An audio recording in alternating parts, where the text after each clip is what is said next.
Hello everyone, welcome to my YouTube channel Maithili टर्मन में। तो यह वीडियो एंशियंट हिस्ट्री से रिलेटेड है। जैसा कि हम लोग जानते हैं कि बिहार बिहार पुलिस एसआई मद्य निषेध का एक्साइज का एग्ज़ाम 12 जुलाई से है। उसके रिगार्डिंग यह शॉर्ट नोट्स एंशियंट हिस्ट्री का है। यह थोड़ा सा लॉन्ग वीडियो हो सकता है और एक ही वीडियो में संभवतः कोशिश करेंगे कि ख़त्म हो जाए यह एंशियंट हिस्ट्री। उसके बाद हम लोग पॉलिटी लाएंगे, फिर मॉडर्न हिस्ट्री लाएंगे, जिसका वेटेज एग्जाम में ज़्यादा रहता है। तो चलिए शुरू करते हैं।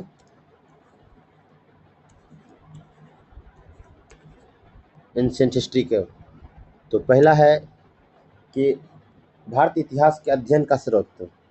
तो यहाँ होता है पुरातात्विक स्रोत और साहित्यिक स्रोत, दो भागों में बटा है। पुरातात्विक स्रोत जैसे खुदाई से जैसे सिक्का मिलता है खुदाई करके। फिर उसके बाद मूर्तिकला मिलता है, मूर्तिकला हो गया, अभिलेख हो गया। यह सब से इसको खुदाई करने पर इससे जो रिलेटेड मिलता है उससे उसके बारे में उसी से हिस्ट्री पता चलता है इनसे। और साहित्यिक स्रोत यह पुस्तक में लिखा हुआ रहता है, जैसे भारतीय साहित्य और विदेशी साहित्य जो आता है वो अपने पुस्तक में लिखा रहता है, उनसे प्राप्त जानकारी से हमें मिलता है। तो अभी साहित्यिक स्रोत दो भागों में बटा है, एक है भारतीय इतिहास, भारतीय साहित्य, और एक है विदेशी साहित्य। भारतीय साहित्य में संगम साहित्य, धार्मिक साहित्य और गैर धार्मिक साहित्य, और विदेशी साहित्य में यूनानी आता है, अरबी आता है और चीनी आता है। इन सब से द्वारा लिखा गया जो पुस्तक है उनसे प्राप्त जानकारी भारतीय इतिहास के बारे में हमें बताता है। अब ब्राह्मण साहित्य आता है।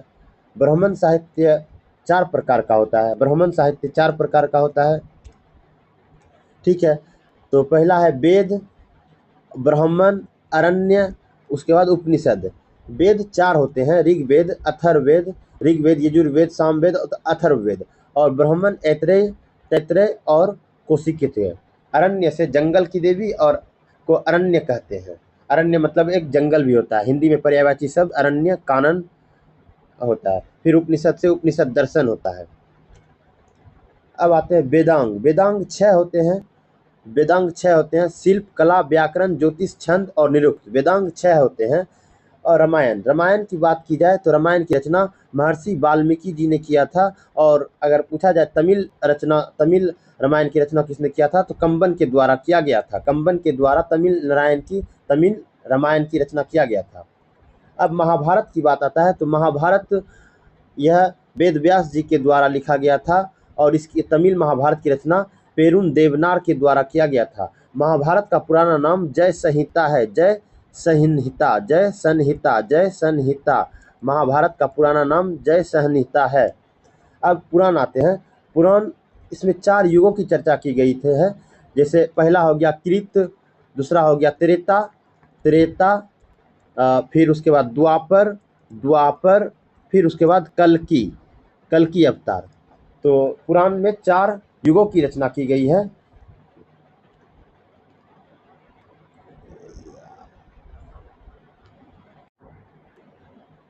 हम लोग अभी देख लिए पुराण में चार युगों की रचना की गई है। तो पहला था क्या, कृत, दूसरा त्रेता, तीसरा था द्वापर और चौथा था कल्कि अवतार, जैसे कल्कि युग अभी जैसा चल रहा है। अब आता है बौद्ध साहित्य। तीन रचना है बौद्ध साहित्य में। पहला है सूत पिटक। अगर पूछा जाए एग्जाम में सूत पिटक की रचना कौन किया है, तो आंसर लगाएंगे आनंद। और त्रिपिटक फिर विनय पिटक हो गया। विनय पिटक की रचना जमाली या उपाली ने किया था। और अभिधम पिटक की रचना ये मुगली उत्तस ने किया था। तो बुद्ध चरित्र की रचना अश्वघोष ने किया था और शोधरानंद की रचना अश्वघोष ने किया था। दो किताब है अश्वघोष से रिलेटेड, एक शोधरानंद और बुद्ध चरित्र। अब जैन धर्म आता है। जैन धर्म हम लोग जानते हैं कि जैन धर्म के संस्थापक हैं ऋषभदेव। ऋषभदेव। और जैन धर्म से रिलेटेड कुछ क्वेश्चंस जो आते हैं उनसे रिलेटेड पढ़ लेते हैं। प्राचीन जैन साहित्य को पूर्व कहा जाता था, जैन साहित्य को आगम भी कहा जाता है। जैन तीर्थंकर की जीवनी को कल्पसूत्र कहा जाता है। जैन साहित्य के कृति को कल्पसूत्र कहा जाता है। कल्पसूत्र की रचना भद्रबाहु ने किया था। कल्पसूत्र की रचना, कल्पसूत्र पूछा जाए किसने किया था, तो भद्रबाहु ने किया था, भद्रबाहु। फिर उसके बाद आता है भगवती सूत्र की रचना सुधर्म स्वामी जी ने किया था। भगवती सूत्र की रचना सुधर्म स्वामी ने किया था। अब धर्मनिरपेक्ष साहित्य अर्थशास्त्र की रचना, हम लोग जानते हैं कि अर्थशास्त्र की रचना चाणक्य, ये चंद्रगुप्त मौर्य के दरबार में था। राजनीति के बड़ा ज्ञाता कहा जाता है, इसे चाणक्य को विष्णुगुप्त भी कहा जाता है। राजतरंगिणी की रचना कल्हण के द्वारा किया गया था और राजतरंगिणी में ही कश्मीर के बारे में विवरण है। कश्मीर के बारे में विवरण है राजतरंगिणी के, कश्मीर के बारे में विवरण है। फिर राजतरंगिणी इतिहास की पहली पुस्तक थी। अष्टाध्यायी की रचना पाणिनि ने किया था। अष्टाध्यायी की रचना पाणिनि ने किया था, पाणिनि। फिर उसके बाद मृच्छकटिकम की रचना शूद्रक ने किया था और महाभाष्य की रचना पतंजलि ने किया था। फिर हर्ष चरित्र और कादम्बरी, ये दोनों पुस्तक बाणभट्ट के द्वारा लिखा गया था। कादम्बरी को विश्व का प्रथम उपन्यास माना जाता है। कादम्बरी को विश्व का प्रथम उपन्यास कहा जाता है। अब संगम साहित्य में दक्षिण भारतीय राज्य चौल, चेर, पांड्य की जानकारी मिलती है। यह 3 राज्य है संगम साहित्य जो कि दक्षिण भारत में राज किया था, उन्हीं के बारे में जानकारी मिलती है।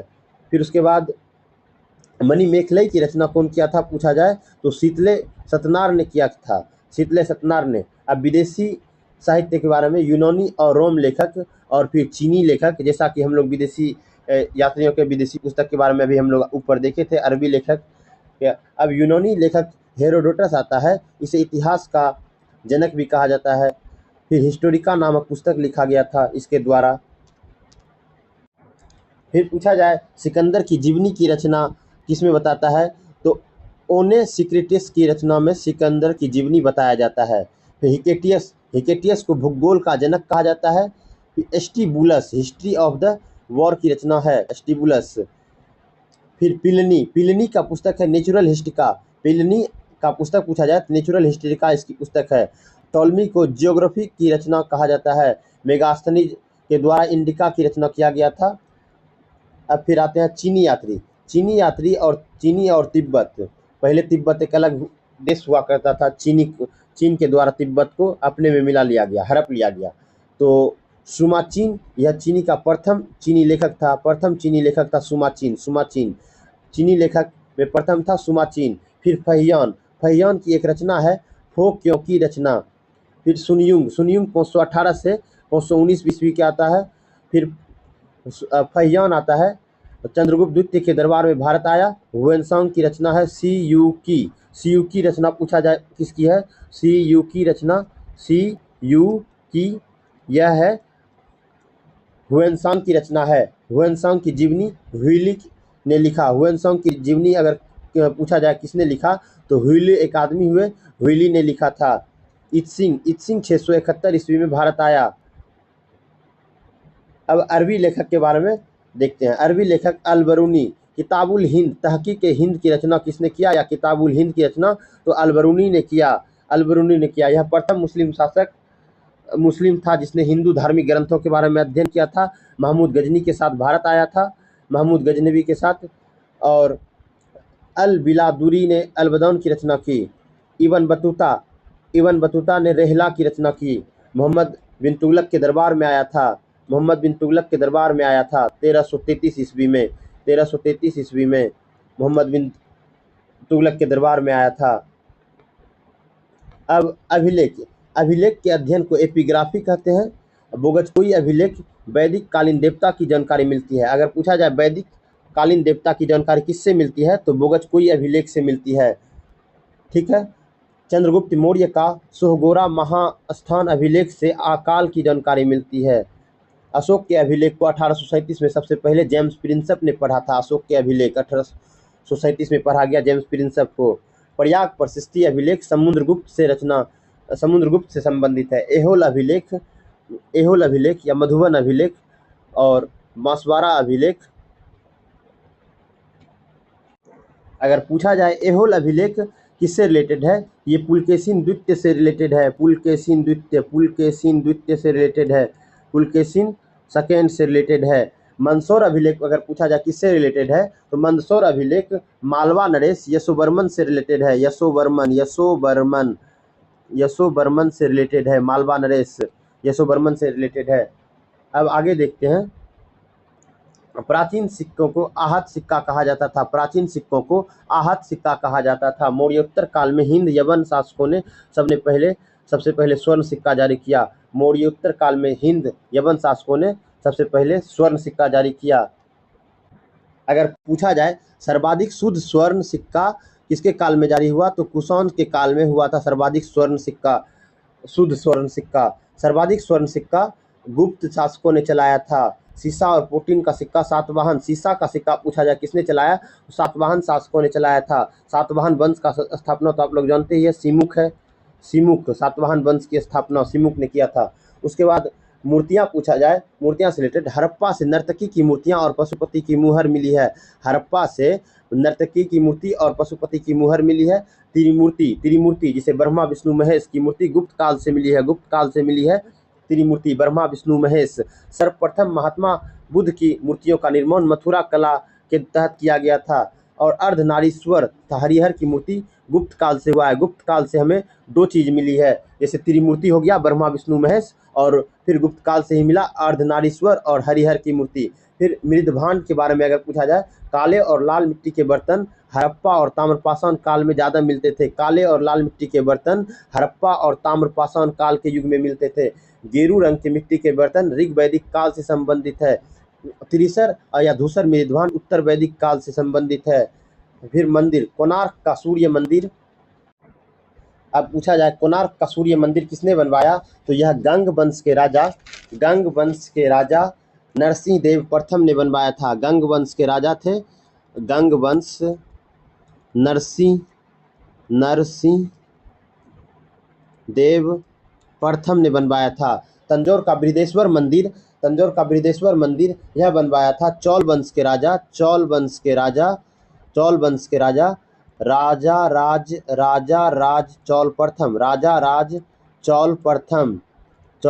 प्रथम ने बनवाया था। एलोरा का मंदिर किसने बनवाया था, एलोरा का मंदिर बनवाया था यह राष्ट्रकूट वंश के शासक राष्ट्रकूट वंश के शासक कृष्ण प्रथम ने बनवाया था। इसी तरह दशरथ और नागार्जुनी को कटवाता है। ताजमहल तो आप लोग जानते ही हैं, शाहजहां ने बनवाया था। लाल किला यह भी शाहजहां। फिर सांची का स्तूप और बिहार भरहुत स्तूप और चैत्य। चित्रकला में अब आया जाए तो भीमबेटका अगर पूछा जाए तो यह मध्य प्रदेश में है। अजंता की गुफा महाराष्ट्र में है। और एलोरा, जोगीमारा, उदयगिरी, खंडगिरी और बाह्य गुफा। अब नेक्स्ट देखते हैं। अब नेक्स्ट दूसरा टॉपिक है प्राग ऐतिहासिक काल के बारे में। इतिहास का वह कालखंड जिसके दौरान लोगों को लिखने पढ़ने का ज्ञान नहीं था। ठीक है, प्राग ऐतिहासिक काल में लोगों को लिखित साक्ष्य नहीं है। प्राग ऐतिहासिक काल लिखित साक्ष्य उपलब्ध नहीं है, सिर्फ पुरातात्विक साक्ष्य है। इसे पाषाण काल भी कहते हैं। इस काल में लोगों को लेखन शैली का ज्ञान नहीं था, लिखित साक्ष्य नहीं था। अब अद्य ऐतिहासिक काल की बात किया जाए, इस काल में लोगों को लेखन शैली का ज्ञान था, लेकिन लिपि अभी तक पढ़ा नहीं गया था। हड़प्पा काल से यह संबंधित है। फिर उसके बाद ऐतिहासिक काल आता है। इस काल की 6ठी शताब्दी में आया था। मौर्योत्तर और गुप्तचर काल संबंधित है। इसमें लेखन शैली का ज्ञान था और पढ़ा भी जा चुका था। ऐतिहासिक काल में लिखने का भी और पढ़ने का भी ज्ञान था। पाषाण काल अब आता है। पाषाण काल अर्थात पत्थर का काल। पाषाण मतलब पत्थर। इसकी जानकारी महत्वपूर्ण स्रोत से है, पत्थर से है। इस कारण इसे पाषाण काल, इसकी जानकारी पत्थर से मिलती है, इसीलिए इसे पाषाण काल कहते हैं। मानव ने अपनी रक्षा और भूख मिटाने के लिए सर्वप्रथम पत्थर के औजार का उपयोग किया था। अपनी रक्षा के लिए मानव ने सर्वप्रथम पत्थर का औजार बनाया था। पाषाण काल के लोग सोहन घाटी, नर्मदा, तुंगभद्रा, कृष्णा और बेलन के किनारे बसे हुए थे। पाषाण काल का विभाजन होता है। पूरा पाषाण काल आरंभ से 10,000 ईसा पूर्व तक, फिर मध्य पाषाण काल 10,000 ईसा पूर्व से 7,000 ईसा पूर्व तक, नव पाषाण काल 7,000 ईसा पूर्व से 1,000 ईसा पूर्व तक। पूरा पाषाण काल की बात किया जाए तो निम्न पूरा पाषाण काल, इन्हें 3 भागों में बांटा गया है। पूरा पाषाण काल को 5 लाख ईसा पूर्व से 50,000 ईसा पूर्व, फिर मध्य पाषाण काल 50,000 से 40,000, उच्च पूरा पाषाण काल 40,000 से 10,000 ईसा पूर्व तक। मानव जीवन की 99% घटनाएं पूरा पाषाण काल से ही घटित हुई। इस काल में मानव आखेट शिकारी था। इस काल में मानव शिकारी था, पत्थर से औजार बना के जानवर को मार करके खाया जाता था। ठीक है। निम्न पूरा पाषाण काल हथियार क्वार्ज जाइट का बनता है। अब पूछा जाए तो मानव की खोपड़ी का साक्ष्य कहाँ से मिलता है, तो मानव की खोपड़ी का साक्ष्य नर्मदा घाटी से मिलता है, हथनोरा ग्राम से। इसे नर्मदा मानव भी कहते हैं। इसकी खोज 1982 ईस्वी में ए.के. सोमानिया द्वारा किया गया था। सर्वप्रथम 1863 ईस्वी में रॉबर्ट ब्रूस फुट के द्वारा मद्रास के पल्लावरम से हैंड एक्स ढूंढा गया। फिर मानव का तो आप लोग नाम जानते ही हैं, वैज्ञानिक नाम होमोसेपियंस है। मानव का वैज्ञानिक नाम होमोसेपियंस है। होमोसेपियंस है। अब नेक्स्ट देखते हैं। अब पूछा जाए भीमबेटका कहाँ है, तो भीमबेटका मध्य प्रदेश के रायसेन जिला अब्दुल्लागंज जिला में है। चित्रकारी के लिए साक्ष्य है, यह चित्रकारी के लिए साक्ष्य है। और 2003 ईस्वी में इसे यूनेस्को की विश्व धरोहर सूची में शामिल किया गया। यूनेस्को की विश्व धरोहर सूची में शामिल किया गया भीमबेटका को। मध्य पाषाण काल अभी हम लोग पढ़े थे 10,000 ईसा पूर्व से 7,000 ईसा पूर्व तक चला था। इस काल में मनुष्य आखेटक के साथ संग्राहक भी बन गया था, शिकारी के साथ संग्राहक भी बन गया था। इस काल में पशुपालन की शुरुआत हुई। पशुपालन की शुरुआत कब हुई, तो मध्य पाषाण काल में हुई। मध्य पाषाण काल में पशुपालन की शुरुआत हुई। मछलियों का शिकार किया करता था। इस काल के लोग प्रेक्षापास्त्र तकनीक का विकास हुआ। और सबसे पहले पालतू जानवर को कुत्ता को बनाया गया। कुत्ता को मध्य पाषाण काल में ही बना, पालतू जानवर बना था। मध्य पाषाण काल में ही सबसे पहले जानवर पालतू बना था। मध्य पाषाण युग के स्थल। अब होशंगाबाद पूछा जाए तो यह मध्य प्रदेश में है। यहाँ से पशुपालन के साक्ष्य मिले हैं। पैसरा बिहार में है। मदहा बूचरखाना का साक्ष्य है, महदहा। सर्वप्रथम भारत में मानव का अस्थिपंजर मध्य पाषाण काल से ही मिला था।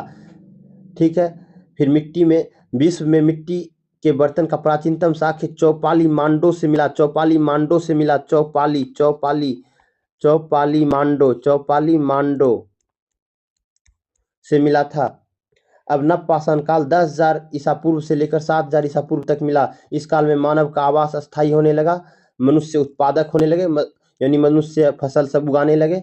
ठीक। पशुपालन के साथ साथ खेती भी करने लगे। इस काल में, नव पाषाण काल में, कृषि की शुरुआत, कृषि का प्रथम साक्ष्य 7000 बीसी से मेहरगढ़ से हुआ था। सबसे पहले कृषि का साक्ष्य मेहरगढ़ से हुआ था। 3 प्रकार के गेहूं और 2 प्रकार का जौ। धान का प्राचीनतम साक्ष्य, अगर धान का प्राचीनतम साक्ष्य कोल्डिवा, यूपी में है कोल्डिवा, वहां से मिला था। ठीक है। सबसे पहले उगाया जाने वाला फसल मेहरगढ़ जौ था और फिर गेहूं था। कपास का भी साक्ष्य मिला है। बुर्ज होम जम्मू कश्मीर से गर्तवास का, बुर्ज होम ये एक जगह है जम्मू कश्मीर में, गर्तवास का साक्ष्य मिला है।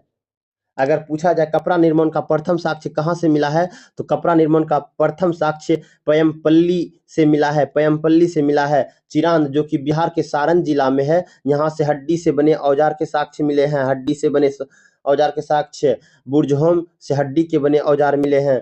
अब नेवासा सूती वस्त्र का साक्ष्य यहाँ से प्राप्त होता है। अब ताम्रपाषाण, इस काल में मनुष्य ने तांबा का उपयोग करना जान गया था। तांबा का उपयोग करना, पत्थर के साथ साथ तांबे का उपयोग हुआ था। इसे चालकोलिथिक युग भी कहा जाता है। आहार को ताम्बंती के नाम से जाना जाने लगा। भारतीय इतिहास के अध्ययन। फिर आहार को ताम्बंती के नाम से जाना जाने लगा। अब आगे देखते हैं। यह शॉर्ट रिवीजन है। अब तीसरा चैप्टर देखते हैं, सिंधु घाटी सभ्यता। सिंधु घाटी सभ्यता। सिंधु घाटी सभ्यता विश्व की प्राचीन सभ्यताओं में से एक थी। इस सभ्यता का समकालीन विश्व में 3 सभ्यता और भी थी। मेसोपोटामिया, जिसे ईरान कहा जाता है, मेसोपोटामिया ईरान से यह रिलेटेड है। मिस्र की सभ्यता और चीन की सभ्यता, 3 सभ्यता सिंधु घाटी सभ्यता के समकालीन थे। जिस समय सिंधु घाटी सभ्यता था उस समय यहाँ भी 3 सभ्यता और थी। अब चीन, इसके पहले इसका निर्माण मेसोपोटामिया युग उर और किस शहर से प्राप्त मुद्राओं के आधार पर किया। और कार्बन डेटिंग विधि का उपयोग करके जीवाश्म की आयु का अनुमान लगाया जाता है। कार्बन डेटिंग, जैसे C14 का यूज किया जाता है आयु पता करने के लिए, कार्बन जीवाश्म पता करने के लिए। अब हड़प्पा आते हैं। हड़प्पा काल के विभाजन दृष्टिकोण से हड़प्पा 3 चरण में विभक्त था। हड़प्पा पूर्व चरण, परिपक्व चरण और फिर उत्तर हड़प्पाई। अब परिपक्व चरण में आता है, इस आयु का निर्धारण कार्बन डेटिंग पद्धति से किया जाता है। हड़प्पा का विकास। हड़प्पा, सर्वप्रथम चार्ल्स मेंसन ने 1826 में हड़प्पा के टीलों के बारे में बताया था। सिकंदर के अभियान के स्थलों को ढूंढने के क्रम बताया था। अब आते हैं हड़प्पा सभ्यता के बारे में जानते हैं। हड़प्पा सभ्यता की खोज हम लोग जानते हैं कि दयाराम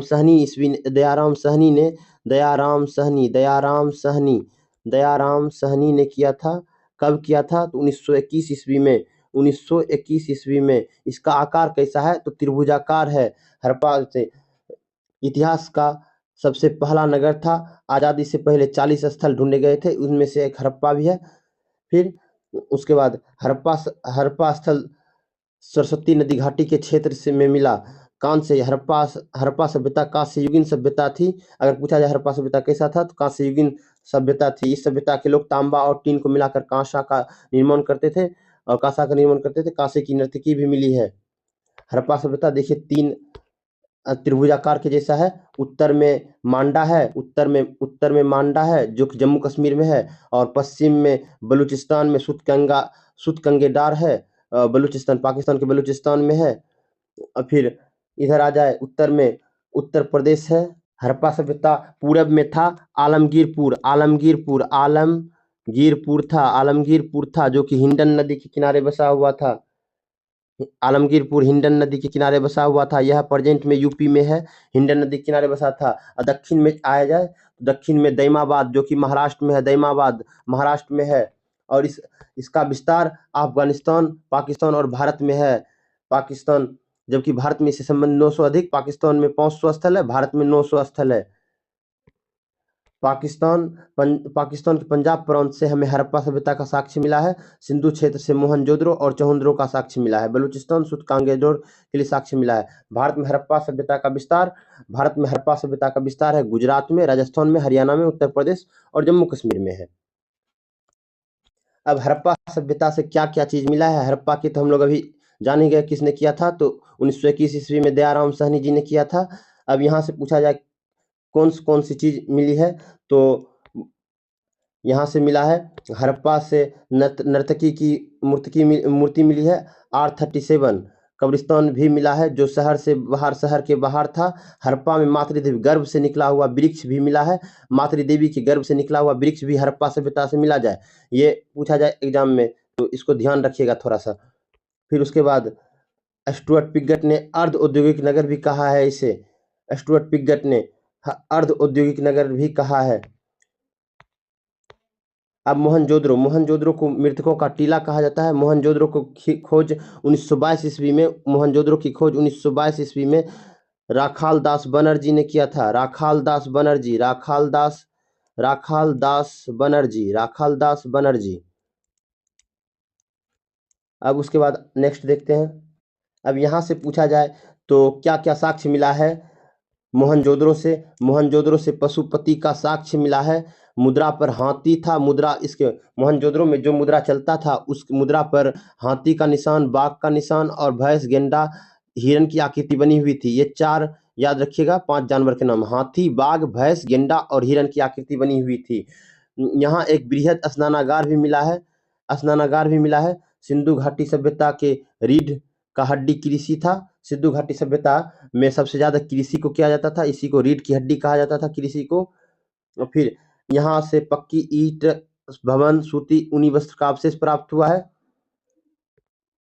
और यहाँ से कुबर वाला बैल भी मिला है। हाथी का कंपाल खंड भी मिला है। और मोहनजोदड़ो में बसे जाति को मंगलोइड प्रजाति के थे। यहाँ पर जितना भी बसे हुए थे मोहनजोदड़ो में, ये मंगलोइड प्रजाति के थे।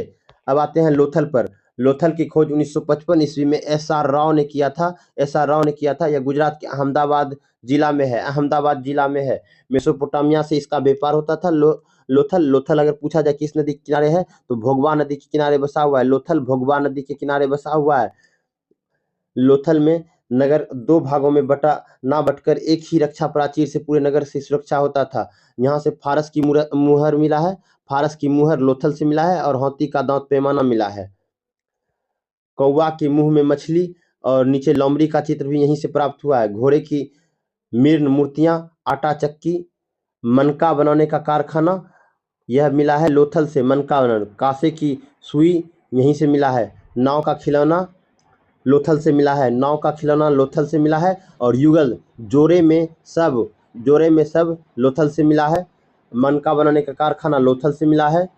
अब चौहंद्रों के बारे में देख लेते हैं। चौहंद्रो 1935 ईस्वी में मजुमदार ने किया था, एन गोपाल मजुमदार ने किया था। 1931 सर्वप्रथम इसकी खोज एन मजुमदार ने किया था।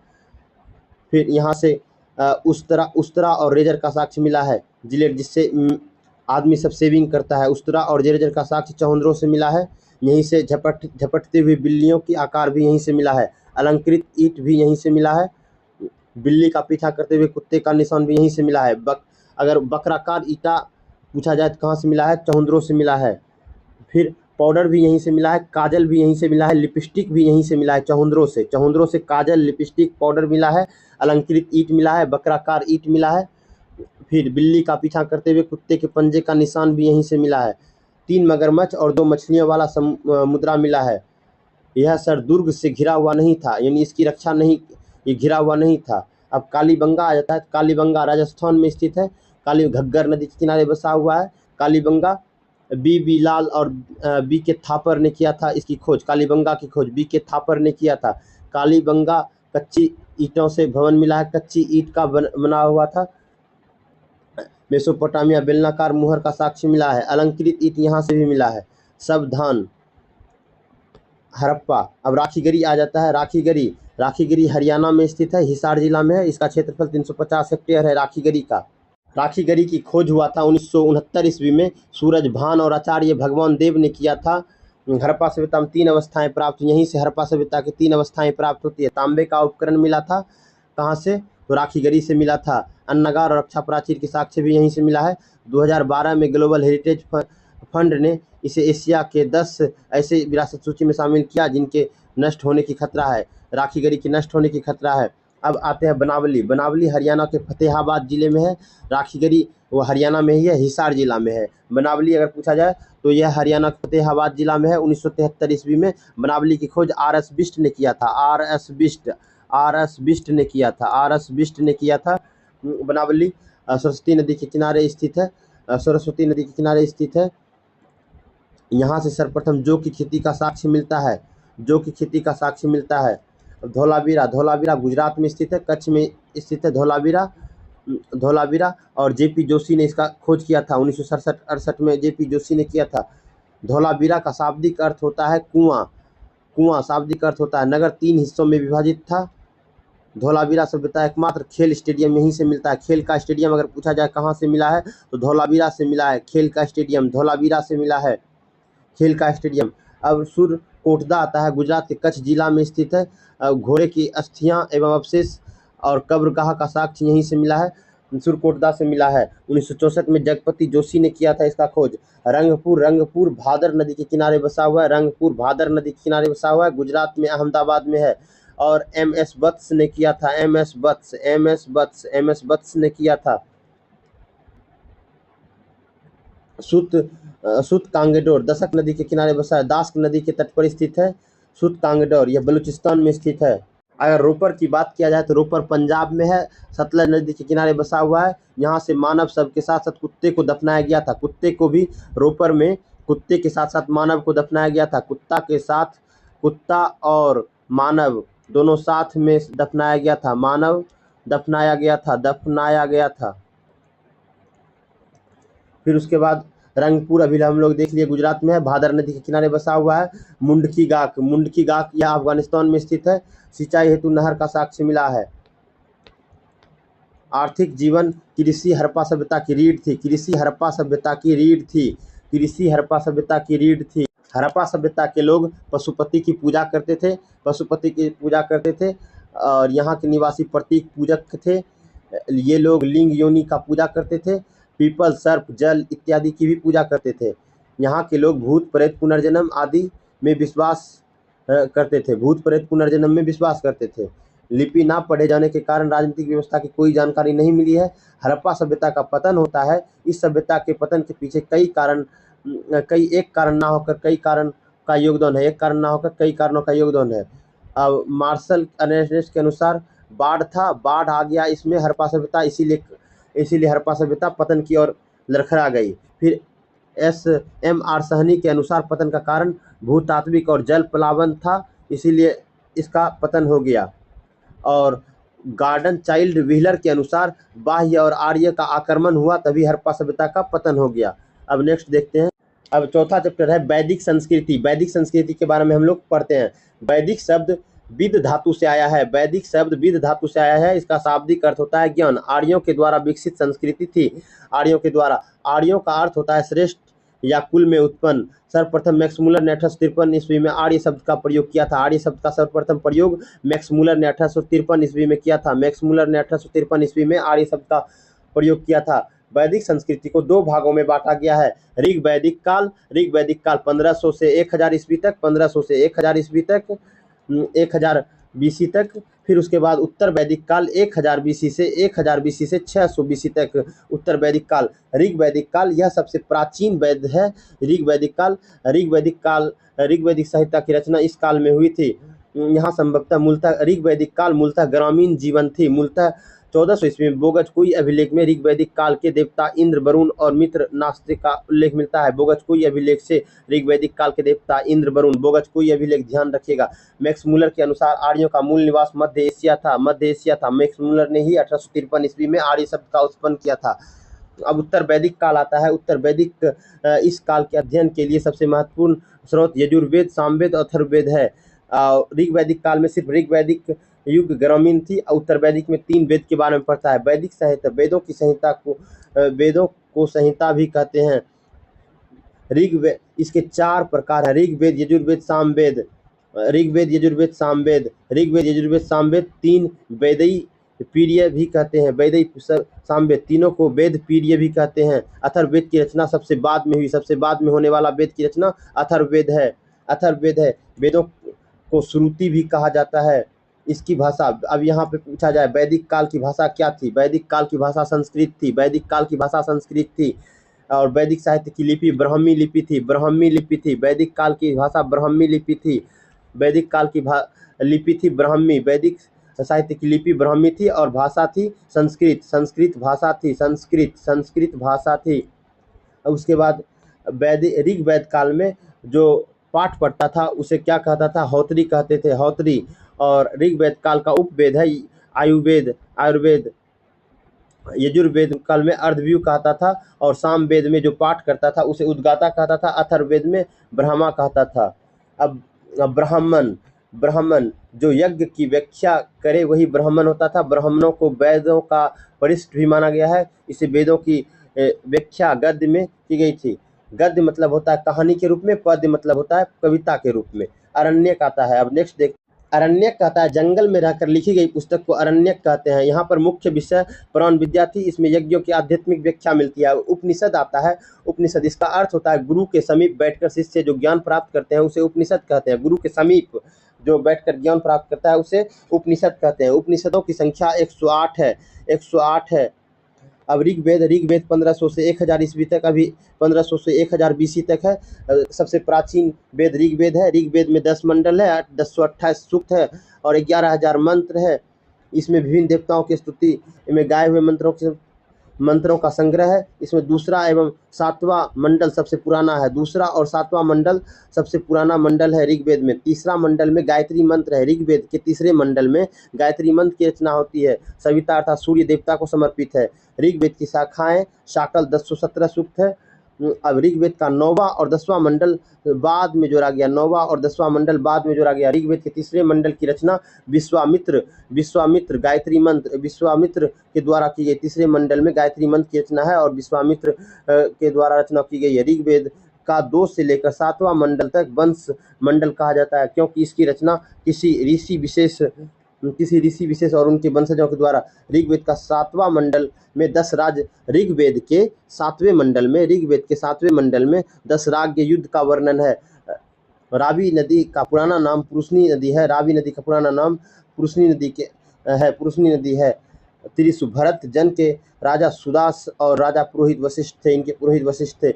विश्वामित्र ने 10 राजाओं को इकट्ठा किया था। सुदास इस युद्ध में विजयी हुआ था। सोमरस का सेवन सार्वजनिक उत्सव मनाया गया था। सोमरस सार्वजनिक जीवन उत्सव मनाया गया था। ब्राह्मण आदि पुरुष के मुख से थे। वैश्य पुरुषों के जंघा। ब्राह्मण का अगर पूछा जाए ब्राह्मण तो पुरुषों के मुख से ब्राह्मण। और क्षत्रिय पुरुषों के भुजाओं से, क्षत्रिय भुजा, पुरुष के भुजा, पुरुष के भुजा, पुरुष के भुजा से क्षत्रिय हुआ, पुरुष के भुजा से क्षत्रिय हुआ। मुख से यहाँ से पूछा जाए, इससे भुजा से यहाँ क्षत्रिय है। और वैश्य पुरुष के जांघा से वैश्य, और शूद्र होगा पुरुष के पैर, यहाँ पैर सबसे नीचे में वैश्य। ऋग्वेद के 10वें मंडल में 21 नदियों के बारे में वर्णन है। ऋग्वेद में सिंधु नदी का सबसे अधिक बार वर्णन किया गया है। अगर पूछा जाए ऋग्वेद में कौन सी नदी की सबसे अधिक बार वर्णन किया गया है, तो सिंधु नदी का सबसे अधिक बार वर्णन किया गया है। ऋग्वेद का काल सबसे पवित्र नदी, ऋग्वेद काल की सबसे पवित्र नदी सरस्वती नदी, जिसकी नदीत्मा या मतित्मा भी कहा जाता था। ऋग्वेद में सबसे अधिक बार सिंधु नदी का वर्णन किया गया, लेकिन सबसे पवित्र नदी सरस्वती नदी को कहा गया है। ऋग्वेद कालीन प्रमुख नदियाँ सिंधु, हिरण्यवी। सिंधु नदी का पुराना नाम था हिरण्यवी, और झेलम का पुराना नाम वितस्ता था झेलम का। अब चिनाब नदी का पुराना नाम पूछा जाए तो चिनाब नदी का पुराना नाम अस्किनी था। रावी नदी का पुराना नाम पुरुषनी था। ब्यास का पुराना नाम विपाशा था। ब्यास नदी का पुराना नाम विपाशा था। सतलज का पुराना नाम शतुद्री था। और घग्गर का दुरुस्वती था। सरस्वती का सरस्वती। और गंडक का पुराना नाम सदानीरा था। गंडक का पुराना नाम सदानीरा नदी था। ऋग्वैदिक काल सबसे अधिक महत्वपूर्ण देवता इंद्र थे। ऋग्वैदिक काल में सबसे महत्वपूर्ण देवता इंद्र थे, और इंद्र के लिए 250 मंत्र समर्पित है। दूसरे नंबर पर अग्नि थे, 200 मंत्र समर्पित है। ऋग्वैदिक काल में देवियों का भी वर्णन है। इंद्र वर्षा के देवता था। इंद्र वर्षा का देवता था। वरुण को नैतिक नियमों का था, समुद्र का भी था। ऋग्वेद में गाय को अघन्य कहा गया था। गाय का आर्थिक महत्व था। अब यजुर्वेद के बारे में पढ़ते हैं। यजुर्वेद, इस वेद में संबंधित क्रियाकलाप करने वाला है। यजुर्वेद में पुरोहित पढ़ने वाले को अर्धव्यू कहते थे। कर्मकांड वेद है। यज्ञवेद को संपादित करने की विधि है। इसकी 2 शाखाएं हैं। यजुर्वेद की 2 शाखाएं, कृष्ण पक्ष और शुक्ल पक्ष। यजुर्वेद को गद्य और तथा कृष्ण यजुर्वेद को पद्य में लिखा गया है। यजुर्वेद को गद्य में तथा कृष्ण को यजुर्वेद के पद्य में लिखा गया है।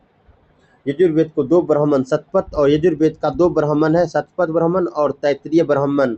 सतपथ ब्राह्मण में स्त्री को पुरुष का अर्धांगिनी कहा गया है।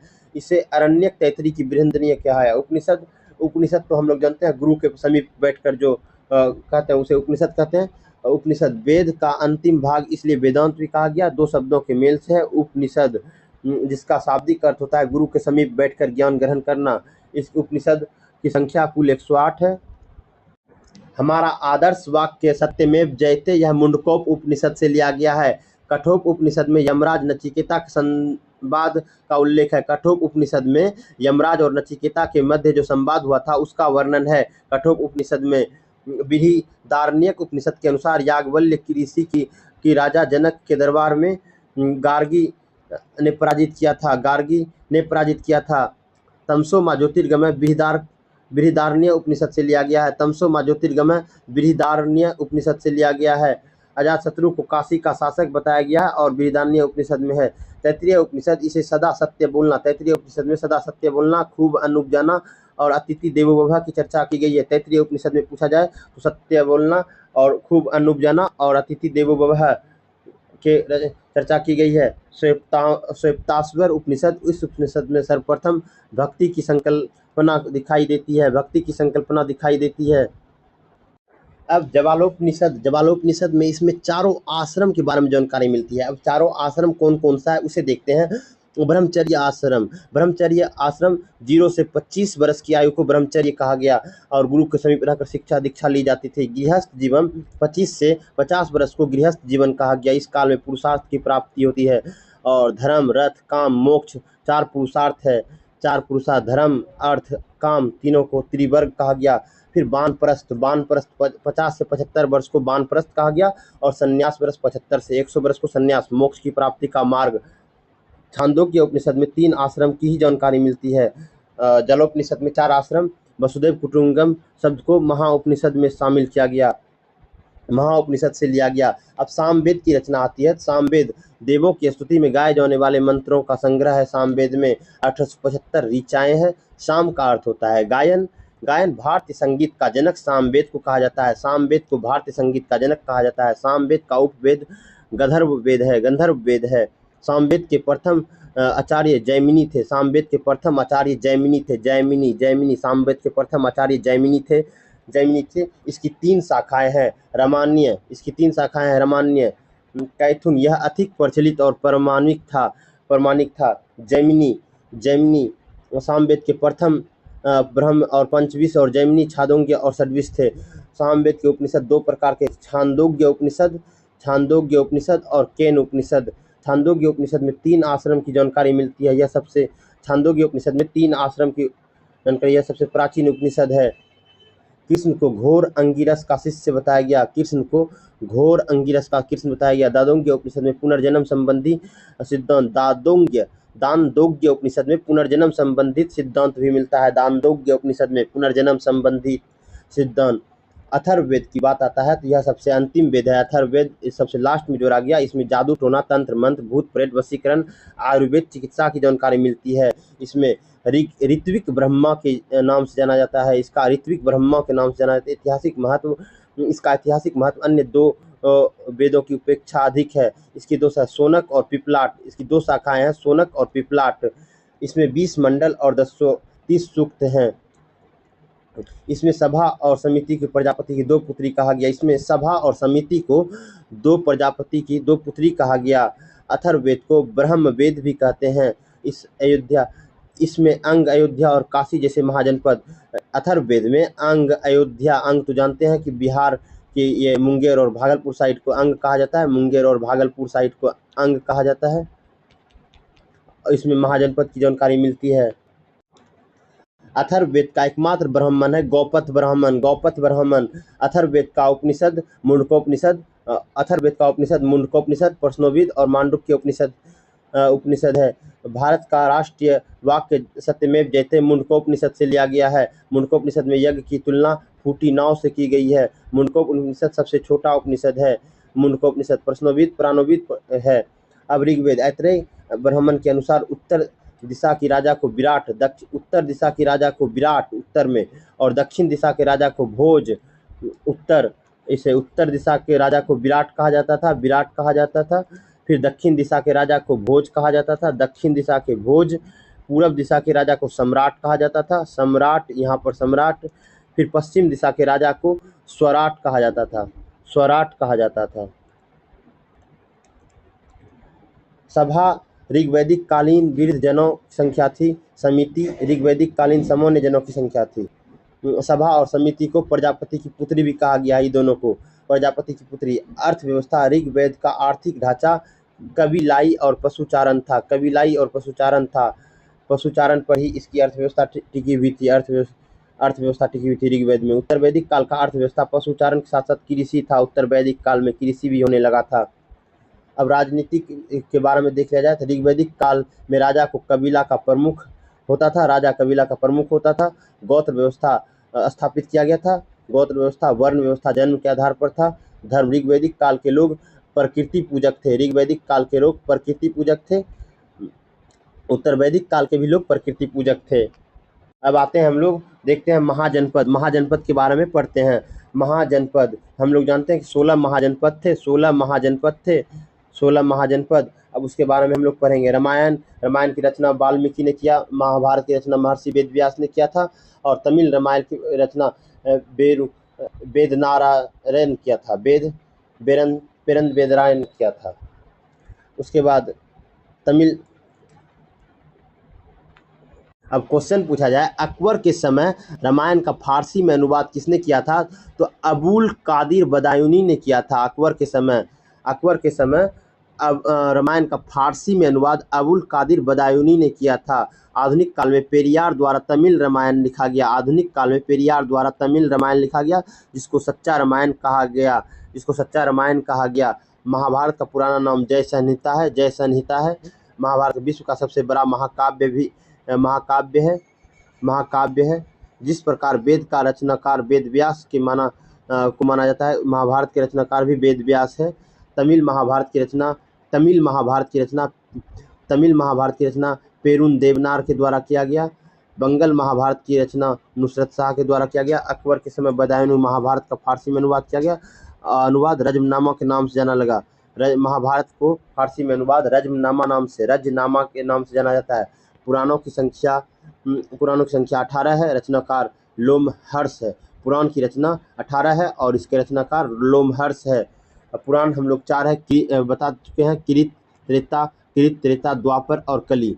मत्स्य पुराण सातवाहन वंश मत्स्य पुराण किससे रिलेटेड है? सातवाहन वंश से मत्स्य पुराण रिलेटेड है। वायु पुराण गुप्त वंश से। विष्णु पुराण जिसे चाणक्य कहा जाता है, चाणक्य और मौर्य वंश संबंधित है। कलिका पुराण जैन धर्म से संबंधित है।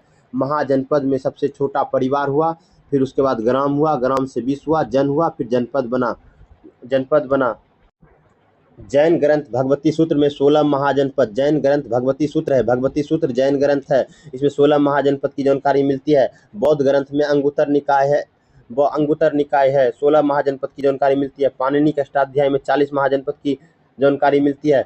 बिहार में 3 महाजनपद थे। बिहार में मगध था, मगध की राजधानी राजगीर था शुरुआत में। फिर उसके बाद अंग हुआ, अंग की राजधानी चंपा थी, जिसे अंग भागलपुर और मुंगेर आता है। भागलपुर और मुंगेर। फिर उसके बाद बज्जी, जिसकी राजधानी लिच्छवी थी। फिर उत्तर पश्चिम में आया जाए, उत्तर पश्चिम में बात किया जाए तो गांधार की राजधानी तक्षशिला थी और कंबोज की राजधानी हाटक थी। राजधानी याद कर लीजिएगा, कंबोज की राजधानी हाटक थी। और मध्य प्रदेश में एक महाजनपद है अवंती की राजधानी उज्जैन थी। मध्य प्रदेश में अवंती। बिहार में 3 और उत्तर पश्चिम में गांधार और कंबोज। गांधार की राजधानी तक्षशिला, कंबोज की हाटक और अवंती की उज्जैन। राजस्थान में मत्स्य था, मत्स्य की राजधानी विराटनगर थी, मत्स्य थे। और सुदूर दक्षिण में अस्मक, सुदूर दक्षिण एकमात्र दक्षिण भारत में एकमात्र महाजनपद था। दक्षिण भारत में अस्मक की राजधानी पोटना थी। उत्तर दक्षिण भारत में अस्मक, इसकी राजधानी पटना थी। उत्तर प्रदेश में 8 महाजनपद है। काशी तो हम लोग वाराणसी जानते ही है। इक्ष्वाकु का शासन था। फिर कौशल का राजधानी साकेत या श्रावस्ती था। वत्स की राजधानी कौशाम्बी था। सूरसेन की राजधानी मथुरा थी। चेदी की राजधानी सुक्तिमती और कुरु की हस्तिनापुर और पांचाल कामपिल्य थी या अहिच्छत्र था और मल कुशीनगर था या पावापुरी था। 16 महाजनपद में से 10 महाजनपद गंगा घाटी में स्थित थे। महात्मा बुद्ध के समय गंगा घाटी में 10 गणराज्य थे। 16 महाजनपद में मगध सबसे शक्तिशाली राज था। मगध जो कि बिहार में है, जिसकी राजधानी गिरिवज्र थी। पुराण के अनुसार मगध पर शासन करने वाला प्रथम वंश बृहदर्थ वंश था। पुराण के अनुसार अगर बात किया जाए तो पुराण को किसने लिखा? लोमहर्ष ने लिखा। पुराण के अनुसार मगध पर शासन करने वाला प्रथम वंश बृहदर्थ था। जरासंध बृहदर्थ वंश का शासक था। मगध का शासक पहले आया मगध वंश में हर्यक वंश शासन किया। फिर उसके बाद शिशुनाग, फिर नंद वंश को ही उखाड़ करके भेजा था। तब मौर्य वंश की स्थापना हुई और मौर्य वंश के बाद शुंग वंश के बाद कर्ण वंश। फिर उसके बाद अभी हम लोग देखते हैं हर्यक वंश का संस्थापक बिंबिसार को माना जाता है। बिंबिसार को श्रेणी भी कहा जाता है। हर्यक वंश को पितृहंता वंश भी कहा जाता है। जैसे इसमें कहा गया तो हर्यक वंश में अजातशत्रु बिंबिसार को मार देता है, फिर अजातशत्रु को उज्जैन मार देता है, इसीलिए इसे पितृहंता वंश भी कहा जाता है। पितृहंता वंश भी कहा जाता है। बिंबिसार ने अंग को जीतकर मगध में मिला लिया। बिंबिसार ने अंग को जीता था और मगध में मिला लिया और अपने राजवैद्य जीवक को अवंती नरेश चंद्र प्रद्योत की इलाज के लिए भेजा था। कुछ अगर पूछा जाए जीवक कौन था, राजवैद्य कौन था, तो उसका राजवैद्य का नाम था जीवक। अवंती नरेश चंद्र प्रद्योत के इलाज के लिए भेजा था। किसने भेजा था? बिंबिसार ने। बिंबिसार का वैवाहिक संबंध मद्र नरेश राजकुमारी क्षेमा से हुआ था। लिच्छवी नरेश चेटक की पुत्री चेलना से भी विवाह हुआ था। कौशल नरेश प्रसेनजीत की बहन महाकौशला से 3 शादी हुआ था। इसका 3 शादी बिंबिसार का। बिंबिसार ने अपनी राजधानी राजगृह में बनाया था। अजातशत्रु को कुनिक कहा जाता है और बिंबिसार को श्रेणिक कहा जाता है। पहली बार अजातशत्रु पत्सकार की सहायता से लिच्छवी गणराज्य में फूट डालकर मगध साम्राज्य को मिला लिया। इसने पहली बार रथ, मुसल और महाशिला कंटक का प्रयोग किया। अजातशत्रु ने कौशल नरेश प्रसेनजीत को हराकर अपनी पुत्री प्रसेनजीत को हराकर उसकी पुत्री वजीरा से विवाह कर लिया और विश्व का प्रथम गणतंत्र वैशाली 600 BC में लिच्छवियों से स्थापित किया। आज बिंबिसार की हत्या अजातशत्रु ने ही किया था। उदयन की हत्या कर अजातशत्रु की हत्या कर उदयन शासक बना और गंगा और सोन नदी संगम पर पाटलिपुत्र की स्थापना की। अगर पूछा जाए पाटलिपुत्र की स्थापना किसने किया तो उदयन ने किया था। अब फिर शिशुनाग वंश आता है। शिशुनाग वंश का स्थापना शिशुनाग ने किया था। इसने वैशाली को अपनी राजधानी बनाई। शिशुनाग वंश की राजधानी वैशाली हुआ और इसने अवंती को मगध में मिला लिया। कालाशोक के समय द्वितीय बौद्ध संगति हुआ। शिशुनाग के वंश के ही कालाशोक थे। इसी के शासनकाल में द्वितीय बौद्ध संगति हुआ। पहला अजातशत्रु के शासनकाल में बौद्ध संगति हुआ था। अब नंद वंश आया जाए। नंद वंश के संस्थापक महापद्म नंद थे। इसने एक राट, एक क्षत्रक और ओ परशुराम की उपाधि धारण की। जैन धर्म का अनुयायी था। नंद वंश जैन धर्म के अनुयायी था। इसने कलिंग में नहर खुदवाया। नंद वंश का अंतिम शासक घनानंद था। घनानंद को ही हराकर मौर्य वंश की स्थापना होती है। यूनानी लेखकों ने अग्रमीज कहा है। इसी समय सिकंदर महान का आक्रमण हुआ। नंद वंश के समय चाणक्य ने समुद्रगुप्त की सहायता से नंद वंश का अंत कर दिया और मौर्य वंश की स्थापना की। तो आज के लिए इतना ही दोस्तों, और यह क्विक रिवीजन था। यह इसका दूसरा भाग आएगा, पार्ट 2, जो कि नेक्स्ट वीडियो में देखेंगे। वीडियो अच्छा लगा हो तो सब्सक्राइब कर दीजिए और लाइक कर दीजिए। Thank you.